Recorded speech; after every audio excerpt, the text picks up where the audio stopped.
Hi friends, welcome to my channel Sairam competitive exams. ఇంకా channel ఎవరైనా subscribe చేసుకుంటే subscribe చేసుకోండి, లైక్ చేయండి, షేర్ చేయండి.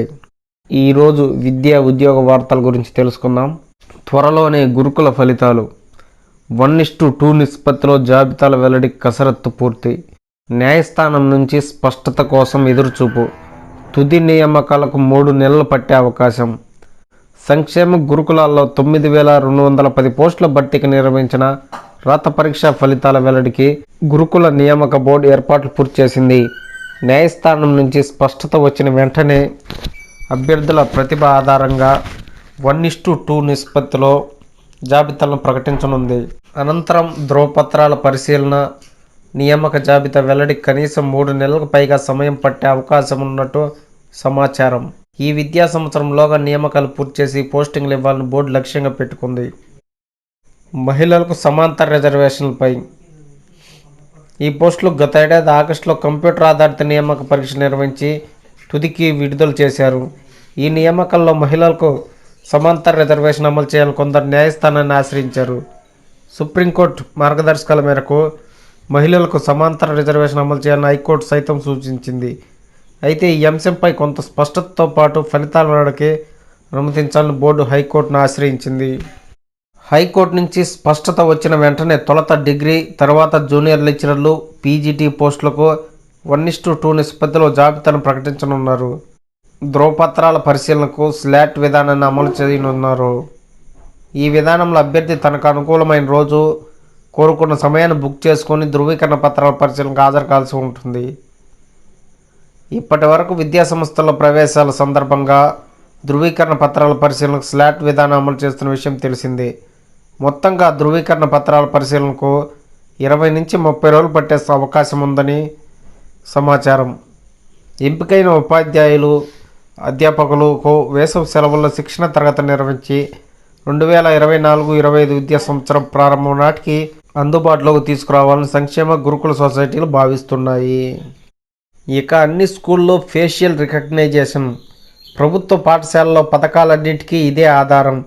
ఆదేశాలు జారీ చేసిన విద్యాశాఖ. క్షేత్రస్థాయిలో సమస్యలు ఉన్నాయంటున్న టీచర్లు.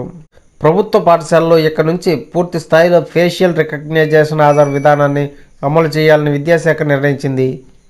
ఇందుకు సంబంధించి తాజాగా అన్ని స్కూళ్లకు పాఠశాల విద్యా డైరెక్టర్ కార్యాలయం ఆదేశాలు జారీ చేసింది.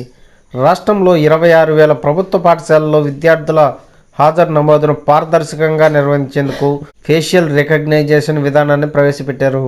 దీనివల్ల హాజరు విధానంలో అక్రమాలకు ఆస్కారం లేకుండా చేయాలని భావిస్తున్నారు. దీనికోసం ప్రత్యేక యాప్ను రూపొందించారు. కాగా ఈ హాజరు విధానం ద్వారానే విద్యార్థులకు అల్పాహారం, మధ్యాహ్న భోజనం, స్కూల్ డ్రెస్సు, పాఠ్యపుస్తకాలు ఇవ్వాలన్నదే విద్యాశాఖ ఆలోచన. అయితే ఈ విధానాన్ని దాదాపు ఏడాది కిందటే ప్రవేశపెట్టినప్పటికీ ఇప్పటి వరకు 40% స్కూల్లో కూడా అమలు కావడం లేదు.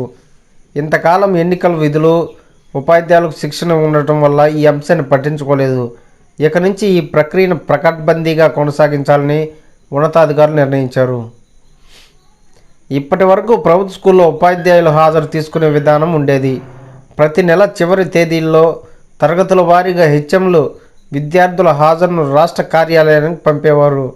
అయితే ఈ వివరాలను విద్యార్థులకు అందించే భోజనం, దుస్తులు, పుస్తకాలకు లెక్క సరిపోవడం లేదని ఉన్నతాధికారులు అంటున్నారు. అలాగే పాఠశాల నిర్వహణ నిధులను కూడా ఖచ్చితంగా లెక్క కట్టలేకపోతున్నారు. విద్యార్థుల సంఖ్యను బట్టి 30 లోపు ఉన్న స్కూల్కు 5,000, 31 మించి ఉన్న స్కూల్కు 10,000 చొప్పున నిర్వహణ నిధులు ఇస్తున్నారు. కొన్ని స్కూల్లో విద్యార్థులు హాజరును తప్పుగా చూపించి నిధులు ఎక్కువ తీసుకుంటున్నారనే ఆరోపణలు ఉన్నాయి. కాగా హైదరాబాద్లోని చాలా స్కూళ్ళు ఫేషియల్ రికగ్నైజేషన్ హాజరును అసలు అమలు చేయడం లేదు. ఇందుకు పలు సాంకేతిక సమస్యలు ఉన్నాయని అంటున్నారు. ఇంటర్ పరీక్షలకు మరో 32 పరీక్షా కేంద్రాలు. ఇంటర్ పరీక్షల కోసం మరో 32 కేంద్రాలను ఏర్పాటు చేయాలని బోర్డు నిర్ణయించింది. ఈ మేరకు అధికారులకు ఆదేశాలు జారీ చేసింది.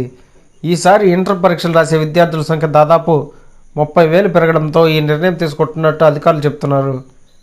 గత సంవత్సరం 1,480 పరీక్షా కేంద్రాలను ఏర్పాటు చేయగా ఈసారి వాటి సంఖ్య 1,512 చేరనుంది. రంగారెడ్డి సహా పలు జిల్లాల్లో విద్యార్థులు పెరగడంతో ఆయా జిల్లాల్లో అదనపు పరీక్షా కేంద్రాలను ఏర్పాటు చేయనున్నారు.